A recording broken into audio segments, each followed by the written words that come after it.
తిరుపతి జిల్లా పెళ్లకూరు మండలం చిల్లకూరు గ్రామంలో తండ్రి కొడుకులు విజయలు రెడ్డి రాకేష్ రెడ్డిలపై వైసీపీ నాయకులు కర్రలతో రాళ్లతో దాడి చేసి గాయపరిచిన సంఘటన చోటు చేసుకుంది.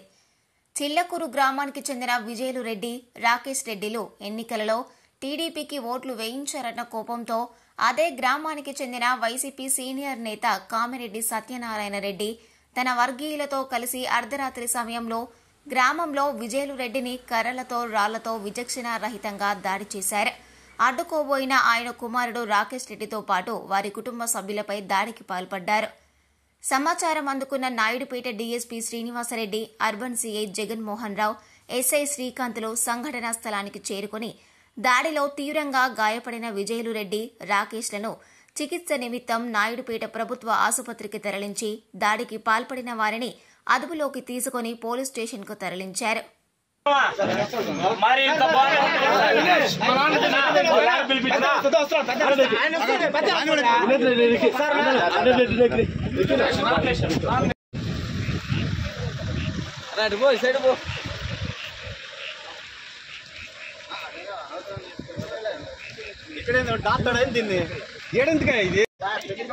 దెబ్బలు తగిలినాయి. మీ వాళ్ళు ఊరికి రెచ్చిపోతుంటే ఎట్లా 4-5 మంది వాళ్ళు రెచ్చగొట్టి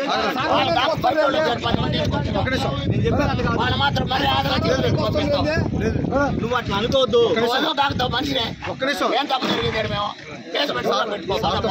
కేసు కడతాం లేకున్నాక ముద్దు పెట్టుకుంటారా పోలీసులు? మరి ఇంకేం ముద్దు పెట్టుకుంటారు, కేసు కడతారు. కేసులు ముద్దు ఎవరు పెట్టుకోరు. మీకోసం మేమేం పని చేయము. ఎవరికైనా కొట్టుకుంటే మీరు లాండ్ పోలీసు దండం పెడతాను, ఎక్కను పాకున ముద్రేను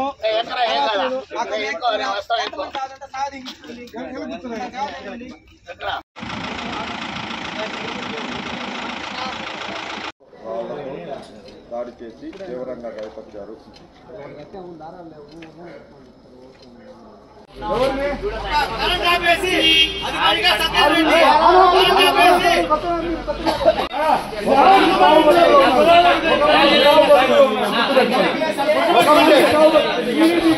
టీడీపీకి అభిమానంగా వాళ్ళు సానుకూలంగా ఉన్నారని చెప్పి ఇంత దారుణంగా కొడితే కూడా పోలీసులు కూడా వాళ్ళకి వ్యత్యాసం వెళ్తున్నారు. వాళ్ళకి ఇంకా కూడా వైఎస్ఆర్సీపీ కార్యకర్తలు సత్యాన్ని మాట్లాడి ఈ మాదిరిగా మమ్మల్ని టీడీపీ కార్యకర్తలు ఇలా చేస్తారా? ఇంత ద్రోహం చేస్తారా? చూడన్న 3 సొక్కాయలు రక్తం చిందించినట్టే ఉన్నాడన్న. ఇంటికెళ్ళి మరీ దౌర్జన్యంగా అన్యాయం ఇది దౌర్జన్యం అడిగిన దానికి సిఐ డిఎస్పీ నా మీద వ్యతిరేకంగా తిరిగారన్న. ఒక అడ్వకేట్ మీద రివర్స్ గా మాట్లాడారు. సిఐ నాయుడుపేట సిఐ మరియు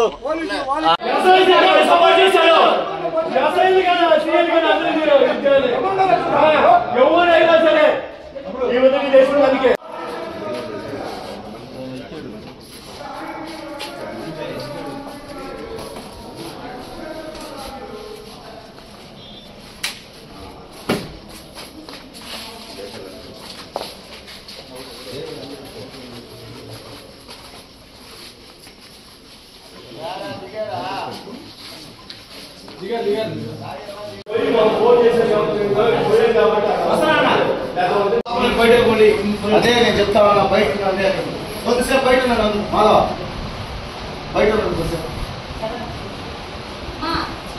కూర్చోన్నాడు, కాలు మీద కాలు వేసుకున్నాడు. శ్రీకాంత్ సార్ బయట ఉండండి.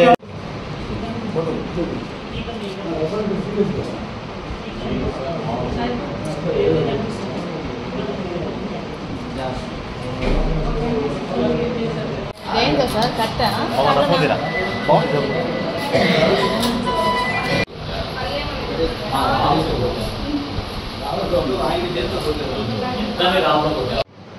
తెలుగుదేశం పార్టీ విజయం సాధించిన దానికి తెలుగుదేశం పార్టీకి సంబంధించిన కార్యకర్త అయినటువంటి మా నాన్న దువ్వూరు విజయసేనారెడ్డి గారు ఆయన ఏదో పార్టీ విజయం సాధించింది అని ఆనందోత్సాహాల్లో ఎలక్షన్ కోడ్ మొత్తం పూర్తయిపోయిన తర్వాత పోలీసుల ఆంక్షలన్నీ మొత్తం పూర్తయిపోయిన తర్వాత మా ఇంటి దగ్గర మా ఆవరణలో టపాకాయలు పేల్చుకోవాలని ఆయన ఏదో ఆలోచించి టపాకాయలు పేల్చుకుంటే ఆయన ఆనందానికి ఆయన టపాకాయలు పేల్చుకుంటుంటే మా గ్రామానికి చెందిన వైఎస్ఆర్ కాంగ్రెస్ పార్టీకి చెందిన ఒక గోండా, ఒక రౌడీ, ఒక అరాచక శక్తి అయినటువంటి సత్యనారాయణ అనే ఒక దుర్మార్గుడు ఎవడురా ఇక్కడ మా ఊర్లో వైఎస్ఆర్ కాంగ్రెస్ పార్టీ కాకుండా తెలుగుదేశం పార్టీకి మీరు ఈ విధంగా ఆ ఇంటి ముందుకు వచ్చి అల్లరి మోకలను వేసుకొని వాడి దగ్గర ఎవరైతే ఉన్నారో తాగుబోతులు వాళ్ళందరినీ వేసుకొని వచ్చి మా నాన్నని రాడ్డుతో అంటే గడ్డపారతో తల మీద కొడితే మా నాన్న కింద పడిపోతే మా నాన్న కాపాడుకుందాం నేను పోతే ఈ నా కొడుకుని కూడా చంపిండి, ఈ నా కొడుకు కూడా ఉండకూడదు ఊర్లో, వీళ్ళని ఇంతకుముందే కాపురం లేకుండా తరివేద్దాం అనుకున్నాము, ఈ నా కొడుకుని కూడా తరివేయండి ఊళ్ళో నుంచి అని నన్ను ఓట్తో కూడా ఉండే ఆళ్ల మణి, నాగమంపల శ్రీనివాసులు, పిల్లిమిట్ట మురళి అనేవాళ్ళు బీరు బాటిల్తో కొట్టారు. మా నాన్న మీద మళ్ళా రెండోసారి దాడి చేశారు. ఇవన్నీ జరిగినప్పుడు నేను నా స్నేహితుడికి ఫోన్ చేశాను, వినేష్ రెడ్డికి, ఈ విధంగా మా మీద దాడి జరుగుతుందంటే వాళ్ళు వచ్చే లోపలే మళ్ళీ ఇంకోసారి దాడి చేశారు, కరెంట్ ఆపేశారు, ఊర్లో కరెంట్. అక్కడ ఉన్నటువంటి పోలీస్ కానిస్టేబుళ్ళు కానీ అందరూ చోద్యం చూస్తూ ఉన్నారు. తర్వాత మరిన్ని న్యూస్ అప్డేట్ కోసం A3 న్యూస్ ఛానల్ని సబ్స్క్రైబ్ చేసి బెల్ ఐకాన్ను ప్రెస్ చేయండి.